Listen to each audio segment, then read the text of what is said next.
Hello everyone, welcome to my channel. In today's video, I will show you how to automatically change the fill color of multiple cells in Excel.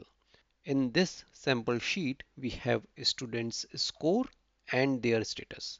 Now to change the fill color, select any cell in the data set and press Ctrl A to select all the cells.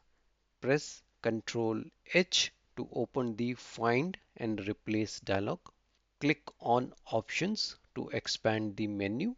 Click the Format button next to Find What. Now in the Fill tab, select the yellow color and click OK. Now click on Format button next to Replace with. Select the red color in the Fill tab and click OK. Finally, click Replace All. All cells with yellow color will now change to red. Click OK. Click Close button.